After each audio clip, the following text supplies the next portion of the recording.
आज से लगभग 2500 साल पहले पुराने चीन में एक संत हुए जिनका नाम था लाइत्सु, जो अपने ज़माने के सबसे बुद्धिमान संतों में से एक थे। उनकी बुद्धिमानी के किस्से सुनकर उनके पास बहुत दूर दूर से लोग उनसे सलाह मशवरा करने आते थे, क्योंकि उनके दिमाग और उनकी बुद्धिमानी के किस्से पूरे चाइना में फैले हुए थे। इसीलिए पूरे चाइना में उनका बहुत मान सम्मान था। तभी वहाँ के सम्राट के पास एक व्यापारी आया जिसने सम्राट को चुनौती दी कि मेरे पास 2 फूल हैं। अगर सम्राट पहचान लेते हैं कि दोनों में से असली फूल कौन सा है, तो वह ये दोनों फूल सम्राट को देगा और अपनी संपत्ति का आधा हिस्सा भी सम्राट को देगा। परंतु यदि सम्राट दोनों फूलों को नहीं पहचान पाते, ये नहीं बता पाते कि असली कौन सा है और नकली, तब सम्राट को उतना ही धन उस व्यापारी को वापस देना होगा। अब सम्राट ने शर्त को मान लिया और सम्राट के सामने 2 फूल लाए जाते हैं, जिसमें से एक असली और एक नकली था। उन दोनों फूलों में अंतर कर पाना बहुत मुश्किल था, क्योंकि जिस कारीगर ने उस नकली फूल को बनाया था उसने बहुत बेहतरीन तरीके से अपने काम को अंजाम दिया था, और कई बार तो वह कारीगर और वह व्यापारी दोनों फूलों में अंतर नहीं कर पाते थे। सम्राट भी फूलों को देखकर चकित हो गए।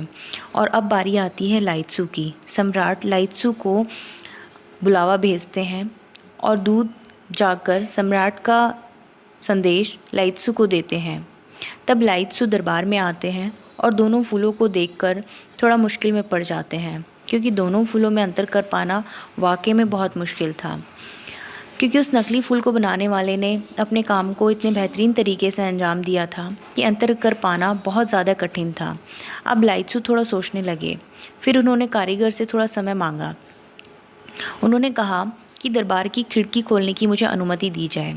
तभी दरबार की खिड़की को खोल दिया जाता है और दरबार की खिड़की से एक मधुमक्खी बाहर बगीचे से आती है और एक फूल पर आकर बैठ जाती है। तब लाइत्सु के चेहरे पर एक मुस्कान आ जाती है। मुस्कान को देखकर सम्राट समझ जाते हैं कि लाइत्सु ने अपने काम को अंजाम दे दिया है। उसने असली फूल को पहचान लिया। तब लाइत्सु उस व्यापारी को कहते हैं कि बाएं हाथ की तरफ रखा हुआ फूल असली है और दाएं हाथ की तरफ रखा हुआ नकली। व्यापारी थोड़ा हैरान हो जाता है, क्योंकि बीच बीच में वो खुद ही भूल जाता था कि कौन सा फूल असली है और कौन सा नकली। उसे भी याद रखने में परेशानी होती है। उसे भी बड़ा आश्चर्य हुआ। उसने लाइत्सु से पूछा कि आपने कैसे पहचाना।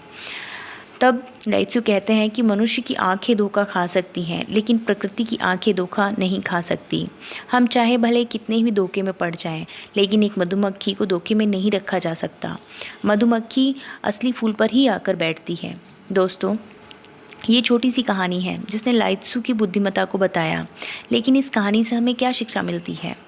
हमें इस कहानी से ये शिक्षा मिलती है कि अगर हम ध्यान की ताकत को पहचानेंगे तो हम यह जान पाएंगे कि हमारे आसपास की बड़ी से बड़ी समस्याओं का समाधान छुपा है। बस हम उस समाधान को देख नहीं पाते और हम उस समस्या में ही उलझे रह जाते हैं।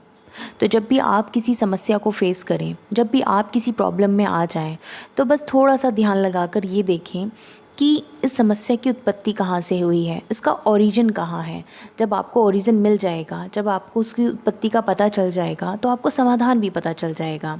जैसे कि हम लोग ने सभी ने स्कूल में पढ़ा है, तो जब हम स्कूल में पढ़ा करते थे तो जो चैप्टर हुआ करता था, पार्ट हुआ करता था, वो स्टार्टिंग में होता था, और उससे रिलेटेड जो क्वेश्चन हुआ करते थे, प्रश्न जो हुआ करते थे, वो बाद में हुआ करते थे। तो इसका मतलब ये है कि प्रभु ने, ईश्वर ने समस्या को भेजने से पहले उसका हल हमारे हाथ में दिया है, लेकिन हम इधर उधर भटकते रहते हैं और केवल समस्या को देखते हैं, ना कि उसके हल को।